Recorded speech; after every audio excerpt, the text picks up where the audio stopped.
Bonjour, c'est parti pour une nouvelle étape de notre voyage au Japon. On se retrouve sur le quai, valise en main, prêt à quitter Kyoto pour rejoindre Tokyo. Le Shinkansen arrive à toute vitesse. On embarque pour un trajet aussi rapide que confortable.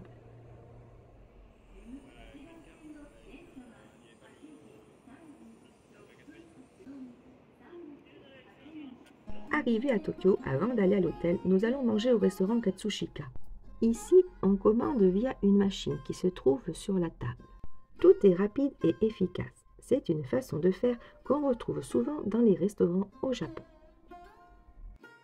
Sur le trottoir, on observe avec admiration les Japonais attendre le bus, parfaitement alignés les uns derrière les autres, sans bousculade ni précipitation. Un vrai contraste avec ce qu'on peut vivre ailleurs. Un bel exemple de respect et de l'ordre qui règne ici, même dans les gestes les plus simples du quotidien. Puis, on découvre notre hôtel pour les prochains jours, le Cypress. On vous emmène jeter un œil à la chambre et à la devanture, parce qu'ici, tout mérite d'être filmé.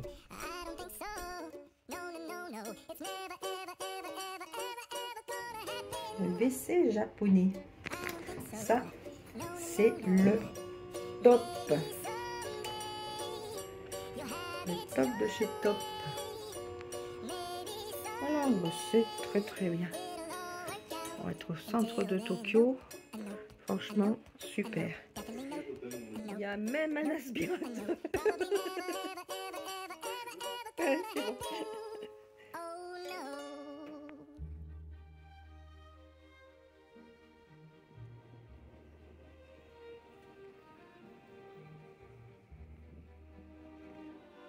Juste à côté de l'hôtel, on découvre un immense parking à vélo, parfaitement organisé. Une preuve de plus de l'efficacité des infrastructures urbaines au Japon.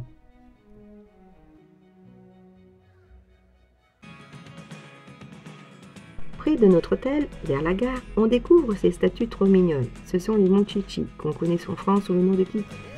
Ils ont été créés ici à Shinkawa, dans les années 70, et sont devenus une vraie icône de l'enfance, aussi bien au Japon qu'en Europe. Un petit moment de nostalgie au cœur de Tokyo.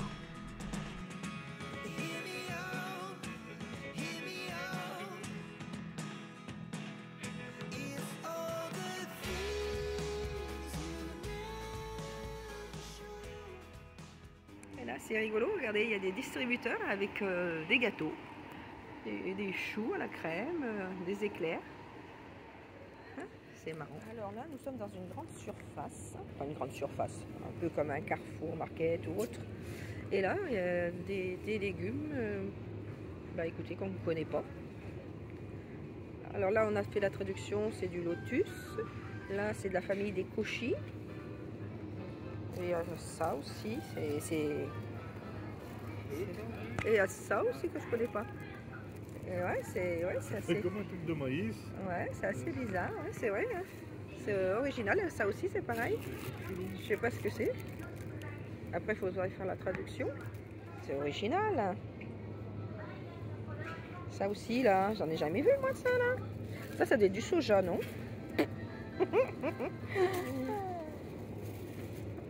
Ouais, c'est original. Ah là, ils en ont encore là des koshi. Ça, je sais pas ce que c'est non plus. Bon, après, ils ont comme chez nous. Hein. Voilà, je vous fais découvrir un peu ce qu'on trouve dans les petites surfaces. Ah, c'est sympa le melon là, tout découpé. C'est bien ça. Non, mais ça, je pense qu'on trouve en France. Hein. Non, mais c'est surtout les légumes qui... Le gros truc blanc, c'est du radis. Ah, d'accord. Du radis blanc, alors. T'as le radis noir, et là, ça doit être du radis blanc. Ok. Et ça, c'est ça aussi que je me demandais ce que c'était.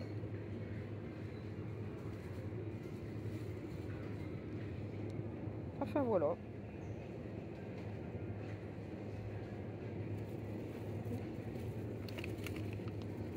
Ouais, ça, c'est bizarre, ça aussi.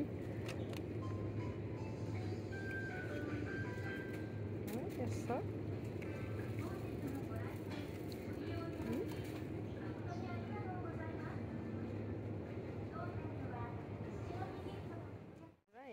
Des bouteilles de whisky. Ah, c'est gigantesque. Un truc de fou.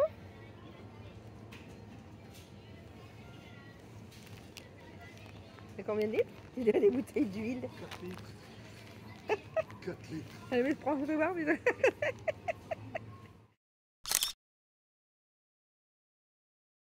Rayon gâteau aussi. Il y en a des jolis comme ça.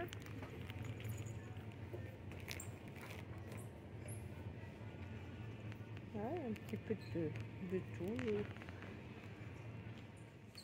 Qu'est-ce que je viens de trouver? De la friture.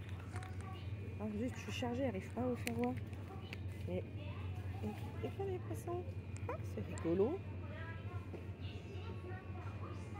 Ah ben ça, j'avais jamais vu. Le poisson sachet comme ça. Trop bien. Et encore une fois, on est bluffé par le sens de l'organisation des Japonais. Sur le quai, tout le monde attend tranquillement, bien aligné, les uns derrière les autres, juste en face des portes du train. Pas de bousculade, pas de course pour monter. C'est calme, ordonné, presque impressionnant. Un vrai contraste et un plaisir à observer. En arrivant au temple Sensoji, on découvre d'abord la majestueuse porte Ozomo. C'est l'une des 2 grandes portes du temple et son nom signifie littéralement la porte du trésor. Elle sert d'entrée monumentale vers l'enceinte principale du temple et abrite à l'étage supérieur des écrits sacrés bouddhistes ainsi que des objets précieux. Elle est facilement reconnaissable avec ses 2 grandes statues de gardiens, les Nyo, des divinités protectrices, placées de chaque côté pour éloigner les mauvais esprits. En passant sous la grande lanterne rouge de la porte, on lève les yeux. Un dragon sculpté veille silencieusement sous la lanterne, symbole de protection contre les esprits et les flammes.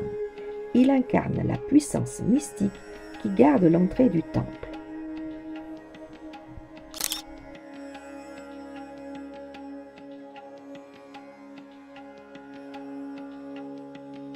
Avant d'entrer dans le temple, on s'arrête un instant près de la fontaine de purification. C'est ici que les visiteurs se lavent les mains. Un geste symbolique pour se purifier avant de prier. Un peu plus loin, on découvre un mur de lampions blancs, tous alignés avec soin, portant le nom des donateurs.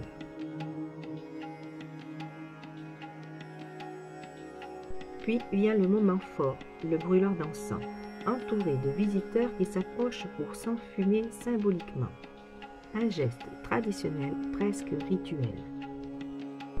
Et voici l'immense lanterne rouge, suspendue comme une offrande. Elle symbolise la lumière spirituelle du Bouddha, une invitation silencieuse à la prière et au recueillement, sous le regard bienveillant de la déesse Kannon. Symbole de compassion, elle n'est jamais montrée au public, ce qui renforce encore la puissance spirituelle du lieu. Un instant suspendu face à un sanctuaire chargé de mystères et d'histoire. De l'intérieur du temple, on aperçoit la majestueuse pagode à 5 étages, appelée Gojunoto. Elle s'élève à plus de 50 mètres de haut et c'est l'une des plus hautes du Japon. Même si on ne sait pas y rentrer, elle abrite des reliques sacrées du Bouddha et reste un symbole fort de paix et de spiritualité. Son élégance et son équilibre contrastent avec l'agitation de la ville, un vrai repère spirituel au cœur de Tokyo. Nous voici au pavillon principal du temple, le Hondo. C'est là que se trouve l'autel principal, souvent très décoré, doré et orné de lanternes, de statues et d'offrandes.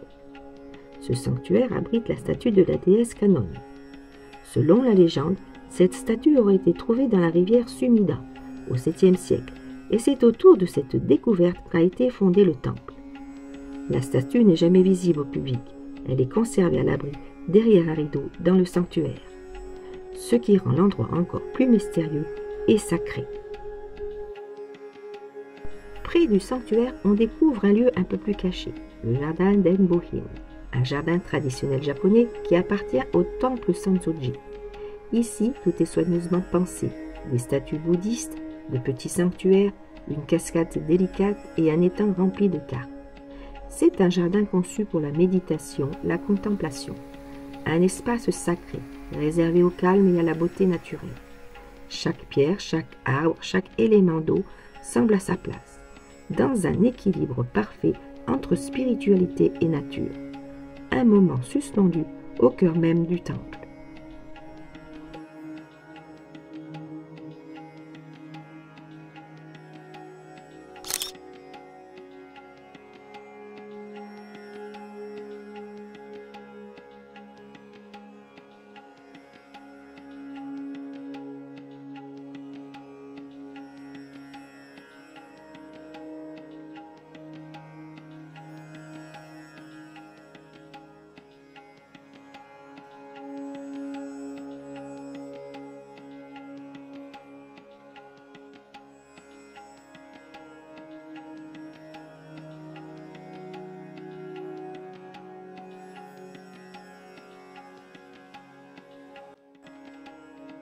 Avant de quitter le temple, on décide de tenter notre chance avec le célèbre rituel de l'omikuji, ou tirage de la bonne fortune.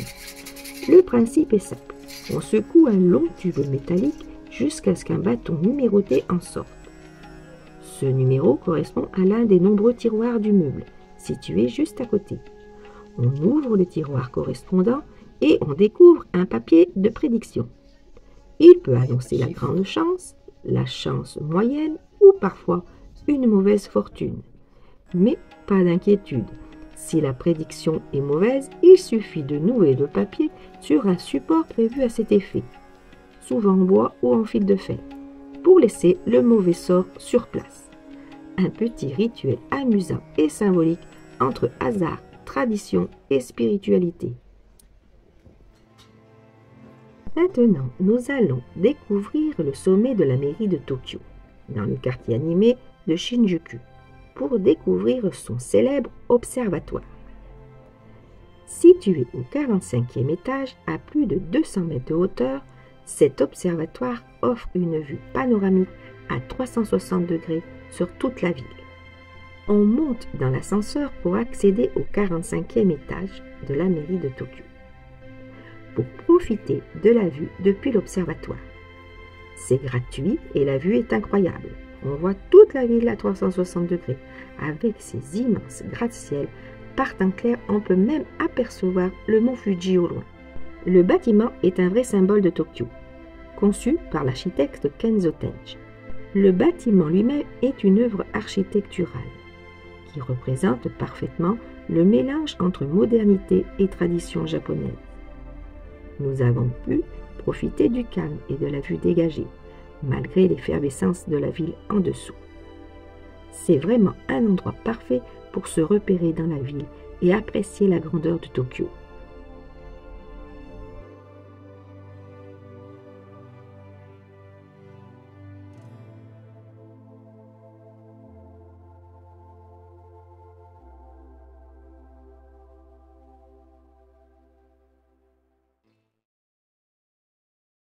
Après avoir admiré la vue imprenable sur Tokyo depuis l'observatoire de la mairie, on décide de se promener dans les rues animées de Tokyo.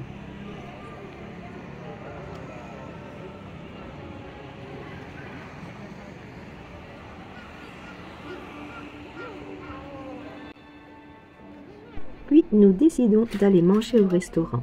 Direction Nabezo, un restaurant spécialisé dans le shabu-shabu. Le concept est simple, on fait cuire soi-même des fines tranches de viande et de légumes dans un bouillon chaud, directement à table. Un moment chaleureux, convivial et une belle façon de découvrir une autre facette de la cuisine japonaise. Dans la prochaine vidéo, on quitte les encens et les lanternes pour croiser une légende du cinéma, Godzilla en personne. Préparez-vous à découvrir un Tokyo plus moderne, plus insolite, mais tout aussi fascinant. N'oubliez pas de vous abonner à la chaîne, d'activer la cloche pour ne rien manquer, de liker la vidéo si elle vous a plu, et de nous dire en commentaire ce que vous avez pensé de cette visite. À très vite pour la suite de l'aventure.